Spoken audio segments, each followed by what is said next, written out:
Good morning সবাইকে। আজকে ঘুম থেকে উঠে বিছানাটা গোছানো হয়ে গেছে।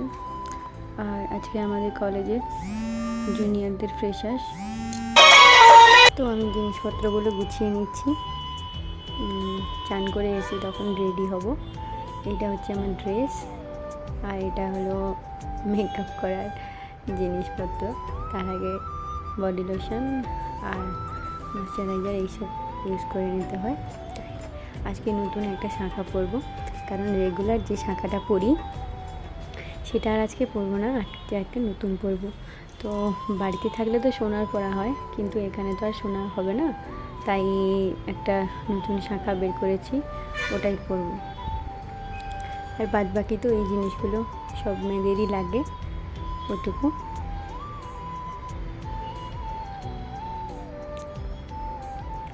এটা একটা নতুন ইয়ারিং, এখনও আমি একবারও পরিনি, তো এটাই এখন পরবো। আজকের ব্রেকফাস্ট ড্রেসটা পরে নিয়েছি। তো এই ড্রেসটাও আমার নতুন, তো পরে দেখছিলাম যে ফিটিংসটা কেমন আছে, তাই তো এটা আমার ফাইনাল লুক। আমি রেডি হয়ে নিয়েছি।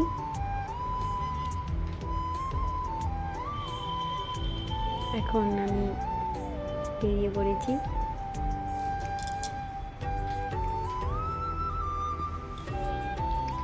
আমি এখন যাব আমার পুরনো হোস্টেলের কাছে, কারণ ওখানে আমার ফ্রেন্ড আছে, ওর চুল বেঁধে দিতে হবে। এই যে হলে ওই ম্যাডাম, যিনি এতটাই ঘেবা যে আর কি বলবো, ও সাজতে একদমই জানে না, তাই ওর চুলটা আমাকে বেঁধে দিতে হবে। তাই ও এসছে চুলটা বাঁধতে। সাজতে ভালোবাসে, কিন্তু নিজে সাজতে জানে না, তাই ওর চুলটা বেঁধে দেব।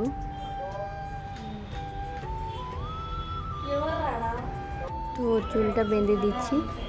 মোটামুটি আমি খুব ভালো পারি না, তাও একটু ওর জন্য ওকে একটু করে দিচ্ছি, এই হচ্ছে কথা।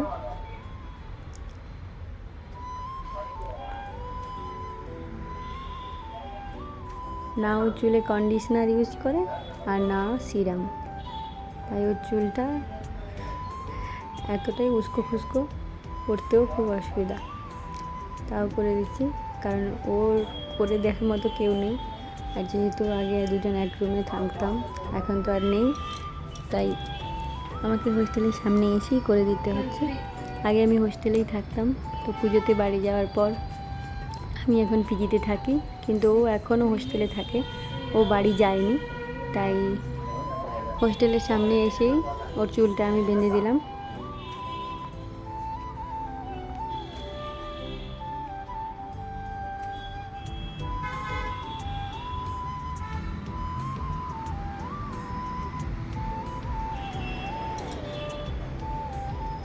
এখন আমরা দুই বান্ধবী যাচ্ছি কলেজে।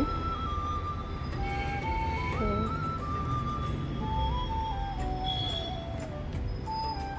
এটা হলো কলেজের গেট, এখানে লেখা আছে ল্যাম্প লাইটিং সেরিমনি।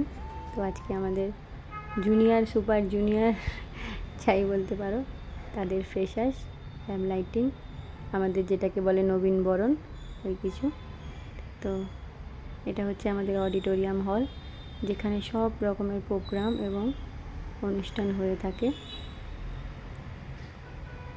তো এখানে সবাই ক্যান্ডেল নিয়ে দাঁড়িয়ে গেছে নিজেদের ওথ বলার জন্য।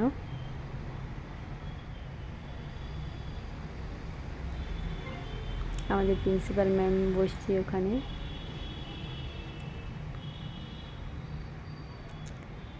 ল্যাম্প লাইটিং শেষ।